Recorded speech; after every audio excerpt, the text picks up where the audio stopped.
جن کا نام مفسرین نے آصف بن برقیہ جو سلیمان علیہ السلام کے صحابی ہیں جی وہ یہ فرماتے ہیں کہ اگر آپ حکم دیں تو میں پلک جھپکنے کی سے کم وقت میں میلوں جو دور پہ جو تخت ہے لمحے بھر میں آپ کی خدمت میں حاضر کروں گا. جی کیا یہ حضرت سلیمان علیہ السلام کے صحابی کا کمال ہے بے شک کہ میلوں 300 سے زائد میل پر حضرت بلقیس کا تخت ہے، پلک جھپکنے پر یہ حاضر کر رہے ہیں.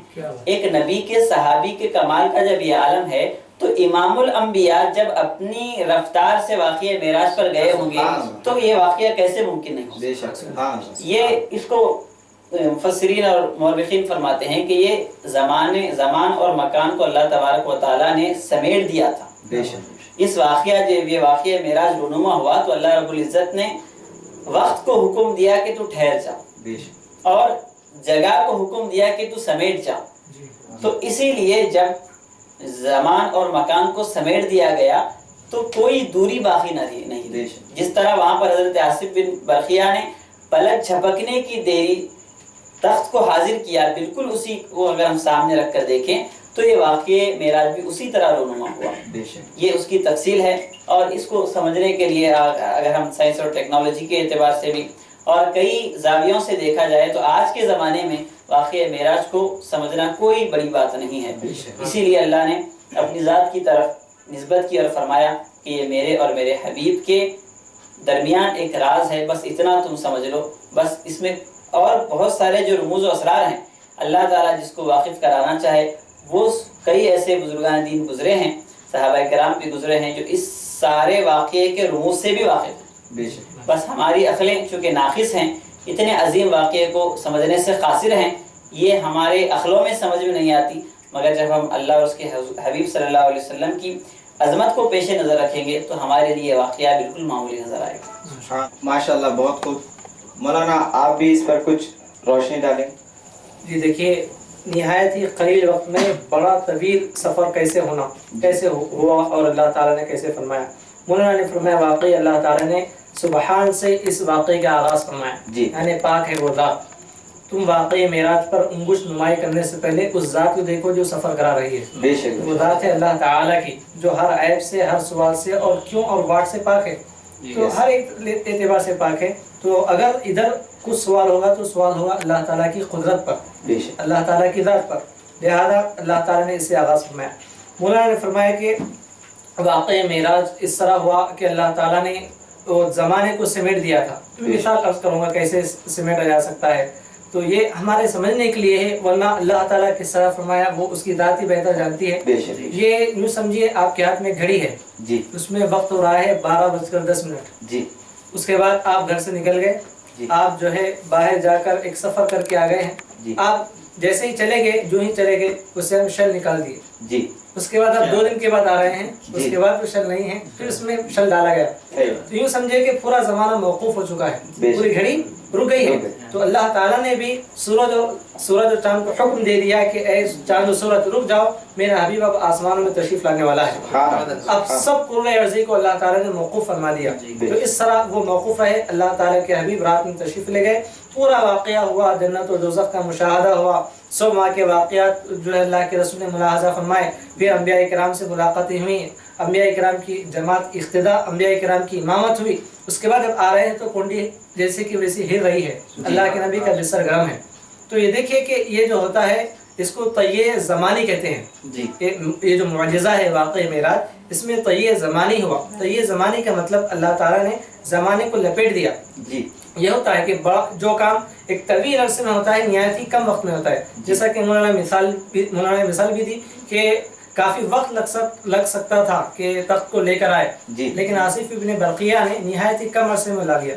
حضرت علی مرتضیٰ رضی اللہ عنہ فرماتے ہیں کہ میں اپنے سواری کی جب لگام پہ سواری پر بیٹھتا ہوں تو ایک لگام پر ایک قدم رکھتا ہوں تو دوسرا قدم رکھنے سے پہلے میں پورا قرآن پڑھ لیتا ہوں. کیسے ممکن ہے؟ بظاہر یہ امپوسیبل ہے، ناممکن ہے، لیکن اللہ تعالیٰ وقت کو سمیٹ دیتا ہے اور یہ واقعہ رونما ہوتا ہے. کبھی وقت میں طے ہوتا ہے، وقت کو لپیٹ دیا جاتا ہے، کبھی جو ہے جگہ کو لپیٹ دیا جاتا ہے.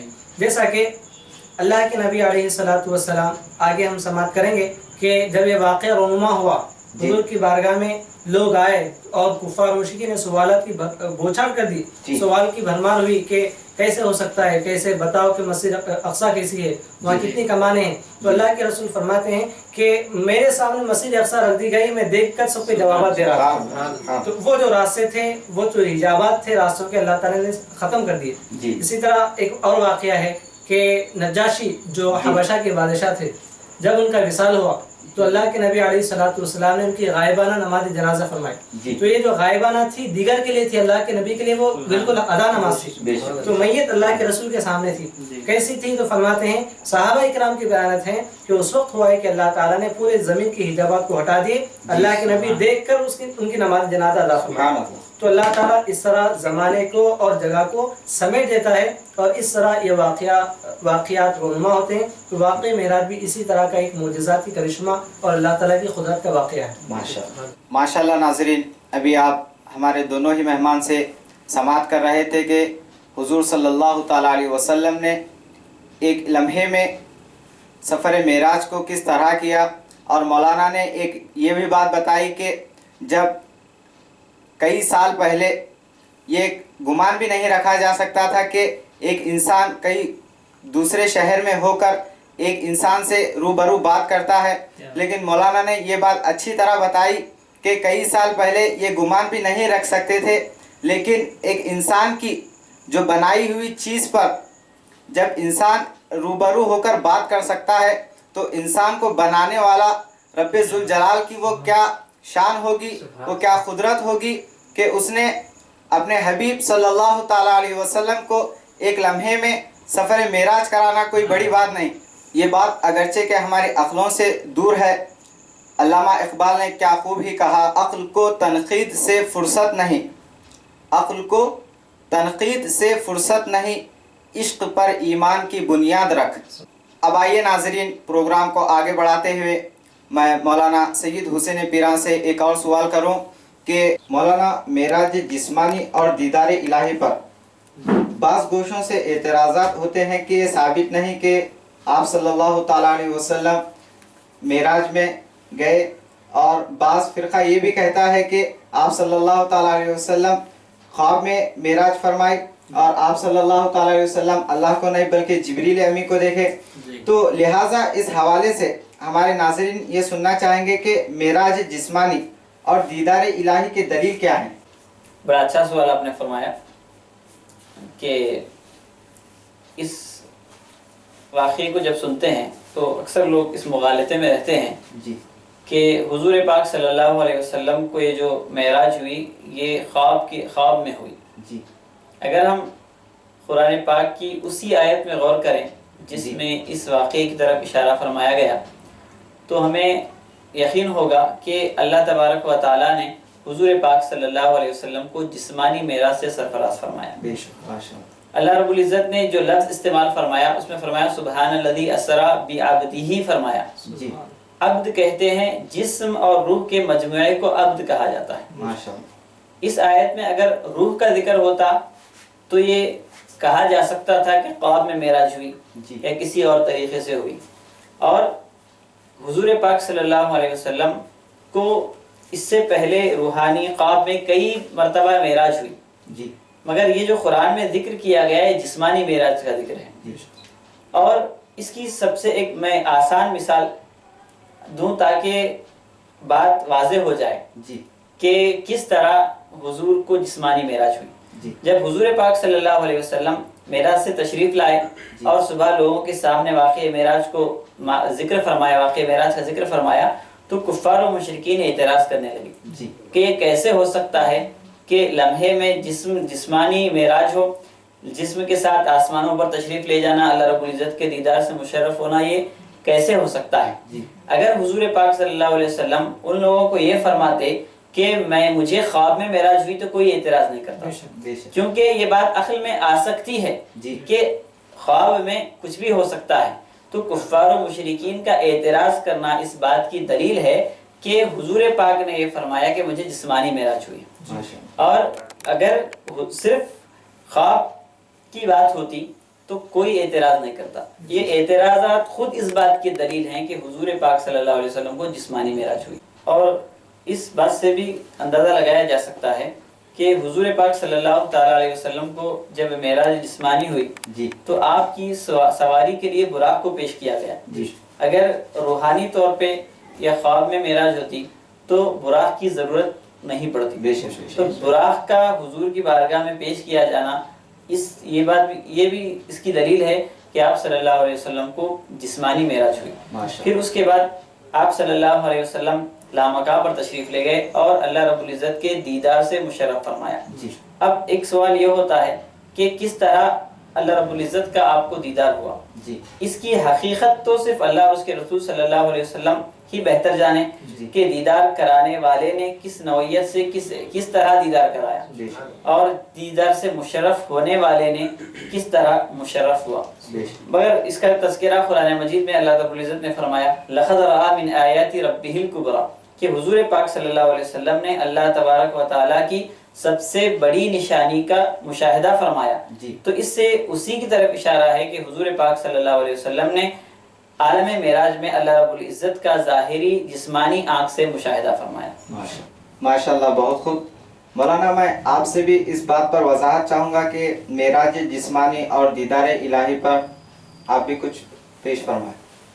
جی دیکھیے معراج جسمانی اور دیدار الہی کی جہاں تک بات ہے، اس واقع معراج کو بیان کرنے والی جو جماعت ہے صحابہ اکرام کی، ان میں جو نام آتے ہیں تقریباً 45 صحابہ اکرام نے اس واقعے کو نقل فرمایا. تقریباً 45 صحابہ اکرام اور تابعین کی بڑی جماعت نے اس واقعے کو بیان فرمایا امت تک. تو ان بیان کرنے والوں میں اکثر کی تعداد یہی رہی کہ سبوں نے کہا کہ معراج جسمانی ہوئی ہے اور اللہ کے رسول نے اپنے ماتھے کی آنکھوں سے اللہ کا دیدار فرمایا ہے. تو بہت ہی کم لوگوں کی حضرت عائشہ رضی اللہ تعالیٰ عنہا اور ایک آدھ صحابہ اکرام کی یہ رائے ہے کہ اللہ کے رسول علیہ الصلوۃ والسلام نے اپنے ماتھی کی آنکھوں سے نہیں دیکھا. یہ ایک آدھ کی ہے، لیکن جمہور اکثریت اگر ہم میجورٹی دیکھیں گے سب نے یہی کہا کہ اللہ تعالیٰ کے رسول علیہ الصلوۃ والسلام نے اپنے ماتھوں کی آنکھوں سے جو ہے دیدار کیا. میں چند نمونے آپ کی خدمت میں رکھوں گا کہ کس طرح معراج جسمانی جو ہوئی ہے اس کو ہمارے اصولیین نے کس طرح بیان فرمایا. آپ جانتے ہیں کہ عقیدے کی ایک مستند کتاب جو تقریباً پورے مدارس اسلامیہ میں پڑھائی جاتی ہے وہ ہے عقائد نصفیہ. یہ علامہ تفتازانی کی کتاب ہے، بہت ہی عظیم. آپ جو ہے اصولی آدمی ہیں، متکلم، آپ فرماتے ہیں اپنی کتاب میں عقیدے کی کتاب، یعنی جہاں سے پڑھنے کے بعد ایک مسلم کو عقیدہ ملتا ہے، اس میں اس کی عبارت ہے کہ والمعراج لرسول اللہ صلی اللہ علیہ وسلم فی الیقظۃ بشخصہ الی السماء ثم الی ما شاء اللہ من العلا حق. یہ معراج اللہ کے رسول صلی اللہ علیہ وسلم کی حالت بیداری میں آپ کی ذات اطہر کے ساتھ آسمان تک، پھر آسمان کے بعد جہاں تک اللہ چاہے یہ حق تک. جو بالکل وہاں پہ صریح الفاظ ہے، یہ عقیدے کی مستند کتاب. اور اس کے بعد مولانا نے جیسا فرمایا کہ اگر یہ معراج جسمانی نہ ہوتی بلکہ روحانی یا خواب میں ہوتی، حالت خواب میں، تو کسی کو انکار نہیں ہوتا کہ خواب میں آدمی جو ہے منٹوں میں لمحات میں بڑے بڑے سفر کرتا ہے. اور عرب لوگ خواب میں اور خواب کی تعبیرات میں ماہر تھے، تو ان کو بھی کوئی شک و شبہ نہیں ہوتا. لیکن اللہ کے رسول نے ایک ایسا واقعہ بیان فرمایا کہ ان کے عقل سے ماورا تھا، سبھی لوگ انکار کیے. اللہ نے فرمایا وَمَا جَعَلْنَا الرُّؤْيَا الَّتِي أَرَيْنَاكَ إِلَّا فِتْنَةً لِلنَّاسِ کہ اے حبیب جو ہم نے آپ کو ایک منظر دکھایا ہے اور آپ نے جو واقعہ بیان فرمایا ہے یہ لوگوں کے لیے آزمائش تھی. یہ واقعہ آزمائش تھا کہ اس واقعے کو سن کر کون ایمان لاتا ہے، کون ایمان پر رہتا ہے اور کون دامن اسلام سے ہاتھ دھو بیٹھتا ہے. تو یہاں پر اللہ تعالیٰ نے اس واقعے کو ایک امتحان رکھا. تو امتحان خواب میں نہیں ہوتا، وہ تو سب ماننے والے تھے. تو یوں دیکھیے کہ صحابہ کرام کی بڑی تعداد نے کہا کہ یہ واقعہ جو ہوا ہے یہ معراج جسمانی ہوئی. اور مولانا نے کئی بہترین دلائل بیان فرمائے کہ اس میں براق لائی گئی، اللہ نے لفظ عقد کا استعمال فرمایا، پھر اللہ کے نبی علیہ الصلوۃ والسلام تشریف لائے تو ایک جماعت جو ہے مرتد ہو گئی. اور جہاں تک بات ہے دیدار الہی کی، دیکھیے حضرت امام احمد بن حنبل رحمہ اللہ سے پوچھا گیا کہ کیا اللہ تعالیٰ کے رسول نے رب کا دیدار کیا ہے؟ تو روایت میں آتا ہے کہ حضرت امام احمد بن حنبل رحمہ اللہ نے فرمایا لقد رآہ حتی انقطع صوتہ. آپ اس طرح کہا کہ ہاں دیکھا ہے، ہاں دیکھا ہے، اتنی مرتبہ کہا کہ آپ کی سانس رک گئی، یعنی واقعی آپ نے دیکھا ہے. حضرت حسن بصری رحمہ اللہ کون ہے؟ حضرت عمر بن خطاب رضی اللہ عنہ کے شاگرد ہیں، حضرت علی مرتضیٰ سے علم لینے والے ہیں. آپ سے پوچھا گیا کہ کیا اللہ کے رسول نے واقعی رب کا دیدار کیا ہے؟ تو آپ کہتے ہیں کہ کانا یحلف باللہ، آپ اللہ کی قسم کھا کے کہتے کہ لقد رآہ، واقعی اللہ کے رسول نے اپنے رب کا دیدار کیا ہے۔ تو یہ بڑی تعداد ہے، سبوں نے کہا کہ اللہ کے رسول نے اللہ کے رسول نے رب کا دیدار کیا۔ بخاری شریف میں بھی ہے کہ ثم دنا للجبار فتدلى، اللہ کے رسول خالق کائنات جبار کے قریب ہوئے اور قریب ہوتے گئے۔ فکان قاب قوسین او ادنی، اتنا قرب کا عالم تھا کہ قاب قوسین، 2 کمان، بلکہ اس سے بھی کم درجے کا فاصلہ تھا۔ تو اس میں اگر ہم اس کو جبریل امین سے منسوب کر دے یا اس کو واقع خواب سے منسوب کر دے تو اس میں اللہ کے رسول کی عظمت ثابت نہیں ہوتی، اور واقع معراج کا عجب پن جو ہوتا ہے وہ کبھی معلوم نہیں ہوتا۔ اور اگر یہ جو آپ نے سوال کیا کہ اللہ کے رسول اللہ کا دیدار نہیں کیے بلکہ جبریل کا کیے، تو یہ اللہ کے رسول کی معراج نہیں، جبریل کی معراج ہو جاتی ہے، اور واقع معراج نبی نے کہتے ہیں اس کو واقع معراج جبریل کہتے ہیں۔ تو اس لیے کہ جبریل امین کو اللہ کے رسول کو دیکھنا، یہ کہاں سے اللہ کے رسول کی عظمت کی بات ہے؟ جبریل تو وہ ہیں جو اللہ کے رسول کے طلبوں کو اپنے گال لگا رہے ہیں، جبریل وہ ہیں جو حضور کی خدمت میں آتے ہیں تو پہلے اجازت طلب کرتے ہیں، یا رسول اندر آنے کی اجازت ہے۔ جبریل امین وہ ہیں کہ جب وحی کا سلسلہ منقطع ہوا تو ضحیٰ کی آپ جو ہے سورت آپ سماعت کرتے ہیں، تو جب سلسلہ منقطع ہوا تو آپ بےتاب ہو گئے کہ اللہ کا حکم ہے جانا نہیں ہے۔ اب جبریل امین جو ہے بڑے اشتیاق میں کہ اللہ کے رسول کا دیدار کریں، تو علامہ عمدۃ القاری میں علامہ عینی فرماتے ہیں کہ جب ایک زمانے کے بعد آپ وضحیٰ لے کر حاضر ہوئے اللہ کے رسول کے بارگاہ میں، جب لوگوں نے تعین کیا تھا کہ آپ پر وحی نہیں آ رہی ہے، آپ کا رب آپ سے ناراض ہوا ہے، تو حضرت جبریل امین وضحیٰ لے کر آئے، سورہ وضحیٰ، اور کہا ما ودعک ربک وما قلی، اے حبیب آپ کے رب نے آپ کو نہیں چھوڑا۔ جب یہ وحی لے کر آئے تو بہت ہی دلچسپ بات ہے، اللہ کے رسول نے حضرت جبریل سے کہا اے جبریل کہ کنت اشتاق الیک، میں تمہارا مشتاق تھا، تمہیں دیکھنا چاہ رہا تھا۔ تو جبریل امین کہتے ہیں کہ انی کنت اشد شوقا الیک، یا رسول اللہ میں نہایت ہی بےتابی سے آپ کی ملاقات کا، آپ کو دیکھنے کا منتظر تھا، مجھے اشتیاق ہو رہا تھا۔ تو اس طرح جبریل امین فخر کرتے ہیں اللہ کے رسول کی صحبت پر، آپ کی خدمت میں آنے پر۔ تو اگر ہم یہ کہیں کہ اللہ تعالیٰ کو نہیں بلکہ جبریل امین کو آپ نے دیکھا ہے تو یہ تو واقع یہ معراج جبریل ہوتی، تو یہ معراج رسول ہے، اس کا مطلب ہے کہ آپ نے اللہ کا دیدار کیا۔ تو یہ کہنا عقل کے بھی خلاف ہے، واقعی کے بھی خلاف ہے، تاریخ اسلام کے بھی خلاف ہے۔ تو یہ کہنا یوں سمجھے کہ اللہ کے رسول کی عظمت کو ایک پہلو سے گھٹانا ہے۔ تو اللہ تعالیٰ ہمیں اس طرح کے سوالات سے، ایسے شکوک و شبہات سے بچائے۔ تو یہ سمجھے یہ معراج جسمانی ہوئی اور اللہ تعالیٰ کے رسول نے اپنے ماتی کی آنکھوں سے اللہ تعالیٰ کا دیدار کیا۔ ماشاءاللہ ناظرین، ابھی آپ دونوں ہی مہمان سے کافی بہترین انداز میں سماعت کر رہے تھے کہ حضور صلی اللہ تعالیٰ علیہ وسلم نے اللہ رب العزت کا کس طرح دیدار کیا، اور جو بعض گوشوں سے یہ بات آتی ہے کہ حضور صلی اللہ تعالیٰ علیہ وسلم نے اللہ کا نہیں بلکہ جبریل امی کا معراج کی، تو مولانا نے یہ بات اچھی بتائی کہ حضرت جبریل علیہ السلام بھی حضور صلی اللہ تعالیٰ علیہ وسلم کے دیدار کے لیے بےتاب رہتے۔ مولانا نے والضحیٰ کی جو سورت نازل کے وقت بتایا، تو ہمیں یہ سمجھنا چاہیے کہ اللہ رب العزت نے حضور صلی اللہ تعالیٰ علیہ وسلم کو معراج کرائی، اور یہ بات جاننی چاہیے کہ حضور صلی اللہ تعالیٰ علیہ وسلم حضرت جبریل کی نہیں بلکہ اللہ رب العزت کی معراج کے لیے گئے تھے۔ اب آئیے نعت شریف کے لیے میں سید کاشف پاشا خادری صاحب سے التماس کروں گا کہ وہ نعت شریف پیش فرمائیں، اور اسی کے ساتھ ہم ایک وقفے پر چلتے ہیں۔ عرش فرش پر آقا آپ کے اجالے ہیں، عرش فرش پر آقا آپ کے اجالے ہیں، عرش فرش پر آقا آپ کے اجالے ہیں،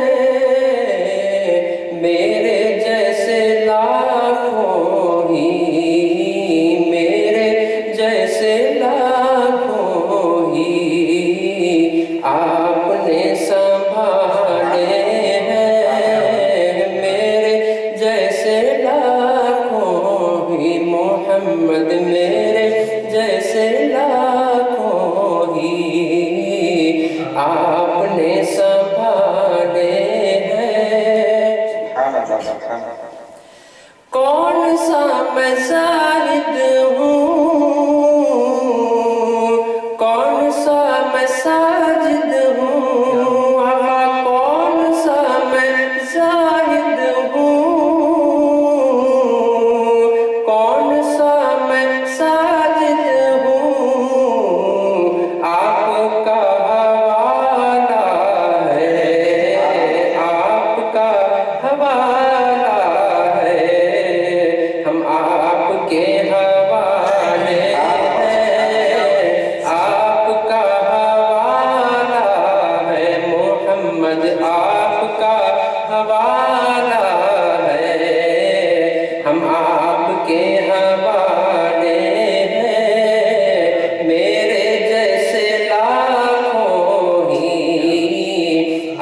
مثل نہ ملے گی کبھی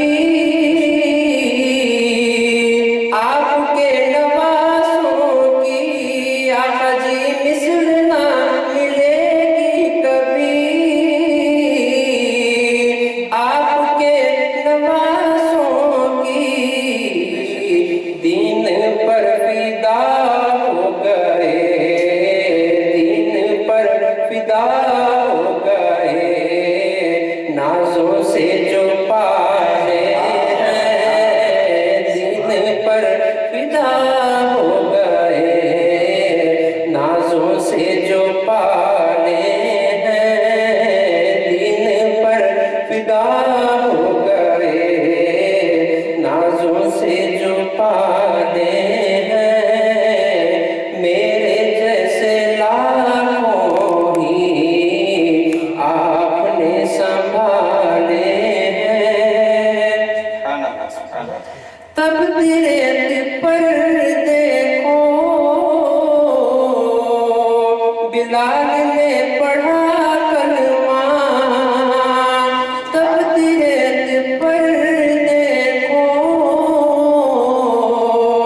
بلال نے پڑھا کلمہ، آپ کے غلاموں کا، آپ کے غلاموں کے عشق ہی نرالے ہیں، آپ کے غلاموں کے، آقا جی آپ کے غلاموں کے عشق ہی نرالے ہیں، میرے جیسے لاکھوں ہی آپ نے سنبھالے ہیں، محمد میرے جیسے لاکھوں ہی آپ نے سنبھالے ہیں۔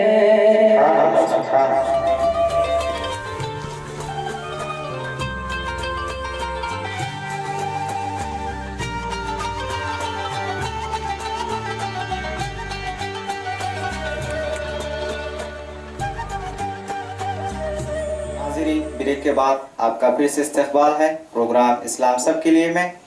آپ بریک سے پہلے سید کاشف پاشا قادری سے کافی بہترین انداز میں نعت شریف سماعت کر رہے تھے۔ اب آئیے میں مولانا حسینی پیرا صاحب سے سوال یہ کروں گا کہ آج جیسے محافل ہوتے ہیں شب معراج کے موقع پر، اسی طرح صحابہ اور اسلاف کی زندگی میں صحابہ اکرام اور اسلاف بھی یہ نورانی محافل سجاتے تھے یا آپ اس کا تذکرہ کرتے تھے؟ جی دیکھیے کہ صحابہ کرام رضوان اللہ تعالیٰ علیہ مجمعین کی اگر ہم حیات مبارکہ ان کی سیرتوں کو پڑھیں گے جی تو ہمیں ملتا ہے کہ ان کی پوری زندگی جی صبح شام حضور پاک صلی اللہ علیہ وسلم کے تذکرے میں گزرتی، سبحان اللہ، چاہے وہ سفر میں ہو یا حضر میں۔ جی اگر وہ سفر میں بھی ہوتے تو صحابہ کرام میں آپس میں جو شاعر ہوتا جی اس سے یہ درخواست کرتے کہ ہمیں وہ اشعار سناؤ جن میں حضور پاک صلی اللہ علیہ وسلم کی تعریف بیان کی گئی، سبحان اللہ، اور ایک دوسرے سے آپس میں ملتے تو یہ تبادلہ کرتے کہ آج تم نے حضور سے کون سی بات تم نے نہیں سنی ہے، مجھ کو بھی بیان کرو۔ اور بعض صحابہ کرام کا معمول تھا کہ باری مقرر کیا کرتے تھے کہ ایک دن میں حضور پاک صلی اللہ علیہ وسلم کی صحبت بابرکت میں بیٹھوں گا اور آپ سے جو باتیں سنیں دوسرے دن میں تم کو سناؤں گا، اور دوسرے دن تم کام چھوڑ کر ایک دن حضور پاک کے پاس بیٹھ کر احادیث سننا، اور دوسرے دن میں کام پر چلا جاؤں گا۔ ایک دن تم کام پر جانا اور میں حضور کے پاس بیٹھوں گا، اور ایک دن میں حضور کے پاس بیٹھوں گا، تم کام پر جانا۔ اس طرح باری بانٹ لیا کرتے تھے، اور اس کے بعد جو باتیں حضور سے سنتے وہ آپس میں ایک دوسرے سے بیان کیا کرتے تھے۔ تو یہ ایک دو صحابہ نے بلکہ کئی صحابہ کا یہ طریقہ رہا۔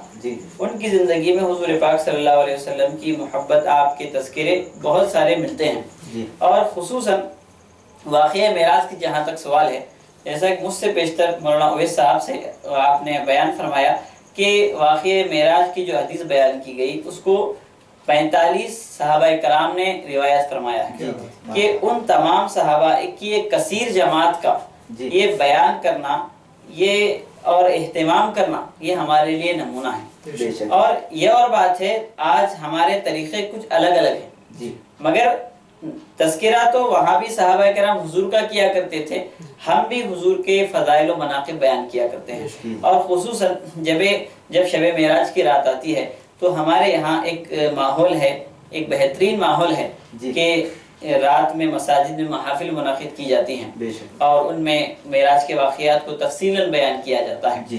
اس پر یہ بھی اعتراض ہوتا ہے کہ کیا کبھی اس طرح کی محفلیں سجی، کیا اس طرح راتوں کو مخصوص کر کے عبادتوں کا اہتمام ہوا؟